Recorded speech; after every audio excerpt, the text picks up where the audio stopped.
अस्सलाम वालेकुम, this is ODA foxtrot from defence outpost. तो कल की वीडियो में हमने एक बहुत ही ज़्यादा इंपॉर्टेंट टॉपिक के ऊपर और अपडेट के ऊपर बात की थी, जिसमें हमने मेंशन किया था कि किस तरह से पाकिस्तान एयरफोर्स का जो नेस्टेप इंस्टीट्यूट है वो इस टाइम के ऊपर next generation stealth weapon systems के ऊपर काम कर रहे हैं, उनको डेवलप कर रहे हैं, ताकि आने वाले टाइम में पाकिस्तान एयरफोर्स के जो अपकमिंग नेक्स्ट जनरेशन प्लेटफॉर्म्स है उनके साथ हमारे इन इंडिजिनस वेपन सिस्टम्स को इंटीग्रेट किया जा सके। और इसी कल की वीडियो में मैंने आपके साथ ये फैक्ट भी शेयर किया था, जिनको आप में से कई लोगों ने शायद नोटिस ना किया हो, कि यही सेम प्रोसेस जो है वो पाकिस्तान एयरफोर्स ने अपने J-10C एयरक्राफ्ट के साथ यूटिलाइज किया है। कि जब ये एयरक्राफ्ट हमने अपनी सर्विस में इंडक्ट किए तो इनका जो एयर टू एयर मिसाइल्स का पैकेज है, जिसमें PL-15 और PL-10 जैसी मिसाइल्स हैं, ये तो हमने डायरेक्टली चाइना से अक्वायर की। लेकिन बाकी जो J-10C का एयर टू ग्राउंड पैकेज है, वहां पर हमने चाइनीज वेपन्स को एम्प्लॉय करने की बजाय, उनको सिलेक्ट करने की बजाय, हमारे जो इंडिजिनस वेपन सिस्टम्स हैं, रेंज एक्सटेंशन किट्स हैं, बाकी जो हमारी प्रिसिजन गाइडेड म्यूनिशंस हैं, उनको यहाँ पर सिलेक्ट किया और इस पर्टिकुलर J-10C प्लेटफॉर्म के साथ इन सारे वेपन सिस्टम्स को हमने इंटीग्रेट किया। तो इसके बाद यहाँ पर कमेंट्स में जो सबसे ज्यादा पूछा जाने वाला सवाल था वो ये था कि क्या पाकिस्तान एयरफोर्स को यहाँ पर J-10C जैसे प्लेटफॉर्म्स का सोर्स कोड चाइना की तरफ से प्रोवाइड किया गया है? बिकॉज वेपन इंटीग्रेशन जैसे सोफिस्टिकेटेड टास्क आप तभी अंडरगो कर सकते हैं जब किसी एयरक्राफ्ट का आपके पास कंप्लीट कंट्रोल है, आपके पास उसका सोर्स कोड मौजूद है, आप उसके मिशन कंप्यूटर के अंदर चेंजिंग कर सकते हैं। तभी पॉसिबल है कि कोई एक कंट्री अपने वेपन सिस्टम्स को एक पर्टिकुलर फाइटर प्लेटफॉर्म के साथ इंटीग्रेट कर सकती है। तो क्या चाइना की तरफ से ये सोर्स कोड पाकिस्तान एयरफोर्स को एक्सक्लूसिवली प्रोवाइड किया गया है? बिकॉज सब चीजों के साथ साथ यहाँ पर पाकिस्तान एयरफोर्स J-10C का पहला कस्टमर भी है और इसके साथ चाइना ने यहाँ पर ठीक ठाक इंसेंटिव्स प्रोवाइड किए थे J-10C प्लेटफॉर्म के साथ, जिसकी वजह से पाकिस्तान एयरफोर्स ने इसको सिलेक्ट किया था। तो आज की बेसिकली वीडियो में हम लोग इन्हीं चीजों को एनालाइज करने की कोशिश करेंगे कि क्या असल में पाकिस्तान एयरफोर्स के पास चाइनीज एयरक्राफ्ट का मेनली J-10C का सोर्स कोड मौजूद है, और क्या फ्यूचर में J-35 जैसे प्लेटफॉर्म के ऊपर हमें कोई कंट्रोल चाइना की तरफ से मिलेगा। तो आज इन चीजों के ऊपर बात करेंगे।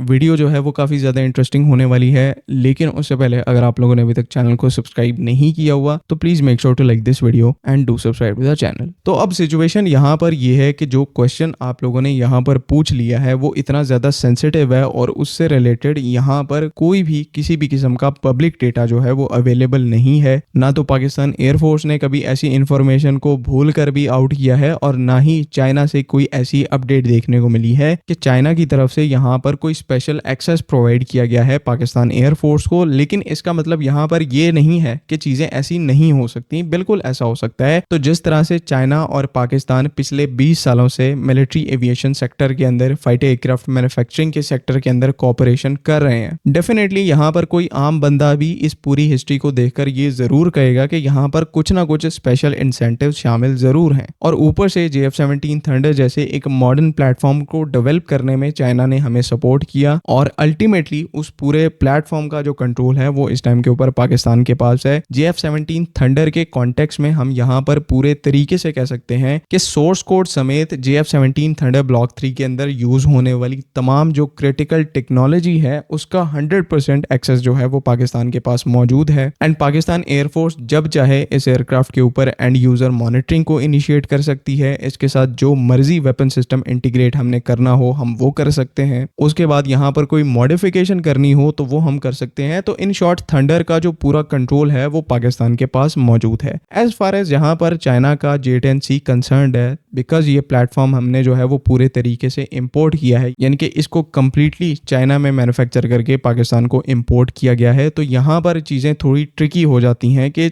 चाइना और पाकिस्तान के दरमियान इस एयरक्राफ्ट को लेकर अंडरस्टैंडिंग कहां तक है। एंड उसके बाद आप यहां पर सेम वही चीजें देखते हैं कि जो कि आपने JF-17 ब्लॉक 3 के साथ देखी, कि वहां पर एयर टू एयर मिसाइल्स का जो पैकेज है, जो कि एक बहुत ही ज्यादा केपेबल है, even deadliest air to air package जो है वो JF-17 ब्लॉक 3 और J-10C के साथ पाकिस्तान ने चाइनीज ओरिजिन का सिलेक्ट किया। एंड बाकी इन प्लेटफॉर्म के साथ जो एयर टू ग्राउंड या फिर लैंड अटैक म्यूनिशंस है वो हमने अपनी इंडिजिनस म्यूनिशंस को इंटीग्रेट किया हुआ है। JF-17 ब्लॉक 3 3 के साथ ये चीज अंडरस्टैंडेबल है। लेकिन अब यहाँ पर J-10C का भी आप वेपन पैकेज देखेंगे पाकिस्तान एयरफोर्स के एयरक्राफ्ट का, तो वहां पर भी हमारे इंडिजिनस वेपन्स मौजूद हैं, यानी कि इनका इंटीग्रेशन जो है वो हमने कहीं ना कहीं J-10C के साथ किया है। मतलब यहाँ पर ये है कि इस चीज के हार्ड फैक्ट्स यहाँ पर मौजूद हैं कि चाइना की तरफ से पाकिस्तान एयरफोर्स को J-10C के ऊपर अच्छा खासा कंट्रोल प्रोवाइड किया गया है, और क्योंकि ये कंट्रोल या फिर एक्सेस हमारे पास मौजूद है तो ही यहाँ पर हम J-10C के ऊपर अपने इंडिजिनस वेपन्स को इंटीग्रेट कर पाए हैं। अब असल में अंदर सिचुएशन क्या है, तो बेसिकली हमारी अंडरस्टैंडिंग के हिसाब से क्योंकि पाकिस्तान एयरफोर्स के पास ऑलरेडी JF-17 थंडर का, JF-17 ब्लॉक 3 का एक्सेस मौजूद है, इसके अंदर जो भी एवियोनिक्स यूज होती हैं उनका एक्सेस हमारे पास मौजूद है। एंड सिंस यहाँ पर JF-17 की एवियोनिक्स और J-10C की एवियोनिक्स दोनों ही चाइनीज ओरिजिन की हैं, तो इनका आर्किटेक्चर और किसी हद तक इनका सोर्स कोड जो है वो सेम है। एंड क्योंकि इन सब का एक्सेस पाकिस्तान एयरफोर्स के पास JF-17 के थ्रू आ चुका है, तो यही पर्टिकुलर एक्सेस जो है वो अब हमें J-10C तक भी एक गेटवे प्रोवाइड कर रहा है।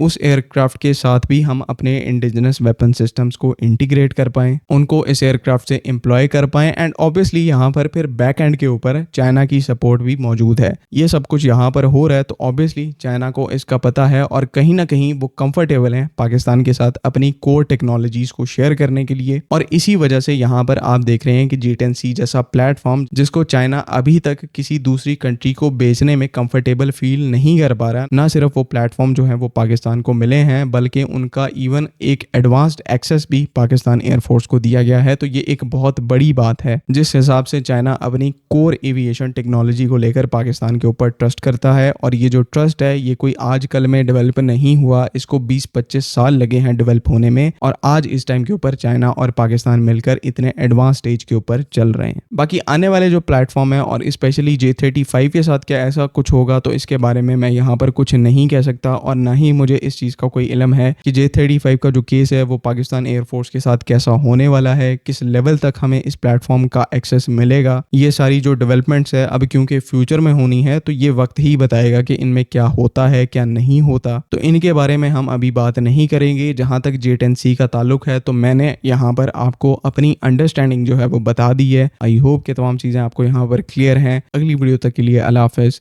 पाकिस्तान जिंदाबाद।